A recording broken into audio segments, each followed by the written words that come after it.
भूख, प्यास, नींद और आशा 4 बहनें थीं। एक बार उनमें लड़ाई हो गई। लड़ती झगड़ती वे राजा के पास पहुंची।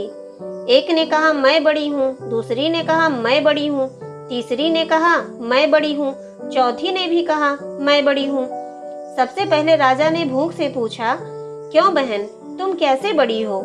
भूख बोली, मैं इसलिए बड़ी हूँ क्योंकि मेरे कारण ही घर में चूल्हे जलते हैं, 5 पकवान बनते हैं, और वे जब मुझे थाल सजाकर देते हैं तब मैं खाती हूँ, नहीं तो खाऊं ही नहीं। राजा ने भूख की बातें सुनकर अपने कर्मचारियों से कहा, जाओ राज्य भर में मुनादी करा दो कि कोई अपने घर में चूल्हे न जलाए, 5 पकवान न बनाए, थाल न सजाए। भूख को भूख लगेगी तो भूख कहाँ जाएगी? सारा दिन बीता, आधी रात बीती, भूख को भूख लगी। उसने यहाँ खोजा वहाँ खोजा, लेकिन खाने को कहीं नहीं मिला। लाचार होकर वह घर में पड़े बासी टुकड़े खाने लगी। प्यास ने यह देखा तो वह दौड़ी दौड़ी राजा के पास पहुंची। बोली, राजा राजा, भूख हार गई, वह बासी टुकड़े खा रही है, देखिए बड़ी तो मैं हूँ। राजा ने पूछा, तुम कैसे बड़ी हो?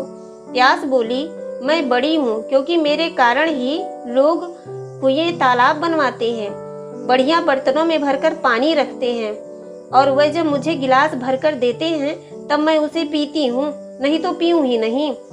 राजा ने अपने कर्मचारियों से कहा, जाओ राज्य में मुनादी करा दो कि कोई भी अपने घर में पानी भरकर नहीं रखे, किसी को गिलास भरकर पानी न दे, कुएं तालाबों पर पहरे बैठा दो। प्यास को जब प्यास लगेगी तब वह जाएगी कहाँ? सारा दिन बीता, आधी रात बीती, प्यास को प्यास लगी, वह यहाँ दौड़ी वहाँ दौड़ी, लेकिन पानी कहीं नहीं मिला। लाचार वह एक डबरे पर झुककर पानी पीने लगी। नींद ने देखा तो वह दौड़ी दौड़ी राजा के पास पहुंची और बोली, राजा राजा, प्यास हार गई, वह डबरे का पानी पी रही है। सच बड़ी तो मैं हूँ। राजा ने पूछा, तुम कैसे बड़ी हो?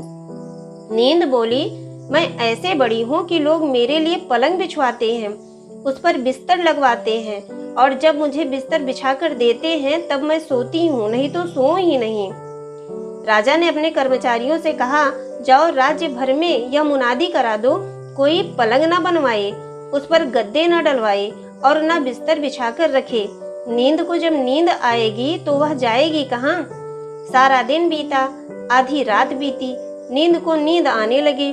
उसने यहाँ ढूंढा वहाँ ढूंढा, लेकिन बिस्तर कहीं नहीं मिला। लाचार वह ऊबड़ खाबड़ धरती पर सो गई। आशा ने देखा तो वह दौड़ी दौड़ी राजा के पास पहुंची। बोली, राजा राजा, नींद हार गई, वह ऊबड़ खाबड़ धरती पर सोई है। वास्तव में भूख, प्यास और नींद, इन तीनों से मैं बड़ी हूँ। राजा ने पूछा, तुम कैसे बड़ी हो?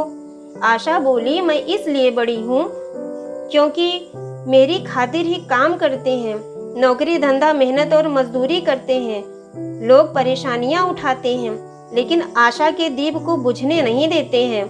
राजा ने अपने कर्मचारियों से कहा, जाओ राज्य में मुनादी करा दो, कोई काम न करे, नौकरी न करे, धंधा मेहनत और मजदूरी न करे, और आशा का दीप न जलाए। आशा को जब आस जागेगी तब वह जाएगी कहाँ? सारा दिन बीता, आधी रात बीती, आशा को आस जगी। वह यहाँ गई वहाँ गई, लेकिन चारों ओर अंधेरा छाया हुआ था। सिर्फ एक कुम्हार टिमटिमाते दीपक के प्रकाश में काम कर रहा था।